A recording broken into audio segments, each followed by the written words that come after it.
다이아몬드 같은 값비싼 보석이 진짜인지 가짜인지를 어떻게 판별할까요? 만일 길거리 액세서리를 파는 곳에서 늘어놓고 파는 것과 명품 백화점에서 화려한 조명과 멋진 케이스에 담아서 파는 것, 둘 중에 어디에서 파는 것이 진짜라고 생각하겠습니까? 대개 백화점에서 파는 것을 진짜라고 생각하겠죠? 왜 그럴까요? 예수님이야말로 보석으로 치자면 진짜 다이아몬드입니다. 그런데 오늘 본문에서 예수님이 이 땅에 오신 이야기를 읽다 보면 그런 진짜 보석이 마치 길거리 액세서리 가판에 놓여 있는 그런 분위기를 느낍니다. 11절에 오늘 다윗의 동네에서 너희에게 구주가 나셨으니 그는 곧 그리스도 주님이시다 말씀합니다. 구주, 그리스도, 주님, 그분이 오셨다고 선포하지요. 그런데 이어지는 12절에 너희는 한 갓난아기가 포대기에 쌓여 구유에 뉘어 있는 것을 볼 터인데 이것이 너희에게 주는 표징이다 말씀합니다. 너희에게 주는 표징, 메시아라는 표징이 포대기에 쌓여 말 여물통에 뉘어 있는 아기라니, 이 그림이 꼭 길거리 가판에 있는 진짜 다이아몬드 꼴 아니겠습니까? 과연 이게 세상을 구원할 메시아라는 표적이 될 수 있는가? 사실 이 아기가 메시아라고 볼 수 없는 증거들은 그런 점에서 수두룩합니다. 7절에 여관에 있을 곳이 없어 말구유에 뉘어 있다는 점도 그렇고, 8절에 처음 맞이한 사람들이 밤에 밖에서 양떼를 치던 목자들이라는 점도 그렇습니다.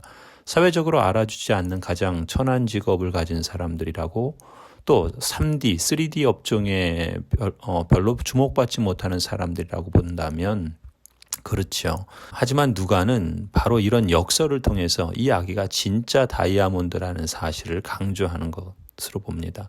세상을 구원할 구세주, 또 왕이요 선지자의 제사장인 그리스도, 모든 만물의 주인이신 주님, 그토록 존귀하고 위대하고 전능하신 성자 하나님이 가장 비천한 사람으로 태어나셨다는 역설, 또 가장 비참한 사람들에게 제일 먼저 찾아오셨다는 역설, 이 역설이 바로 인간이 처한 상황이요 복음이 주는 놀라운 그러한 복된 소식이지요.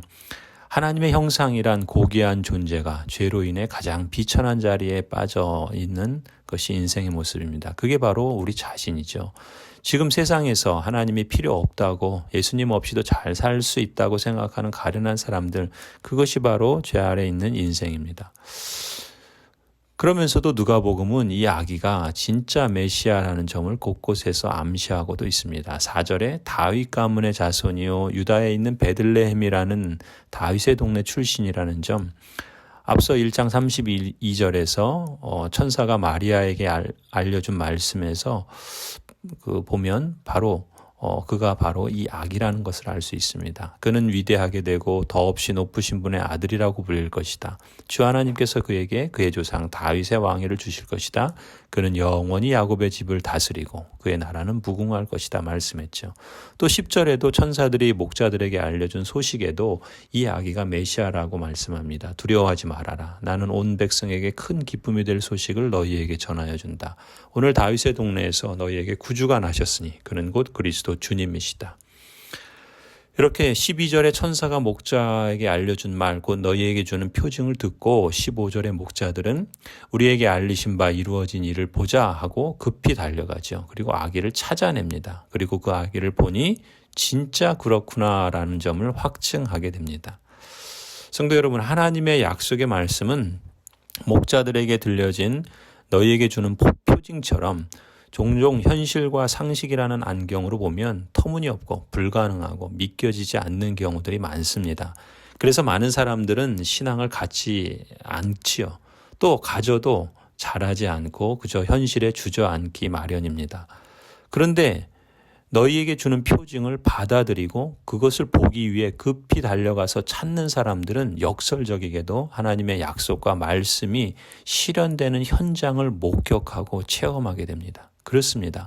말씀이 실현되는 현장을 목격하고 체험하는 과정에서 믿음이 자라지요.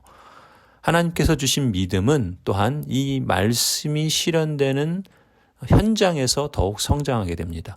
목자들이 그저 듣는 것에 만족하지 않고 급히 달려가 찾아내고자 힘썼던 것처럼 설교를 듣는 것에 만족하지 않고 하나님의 말씀을 따라 사는 것을 우선순위로 삼고 몸을 움직여 힘쓰는 사람들만이 이처럼 하나님의 능력을 실감하게 될 것입니다.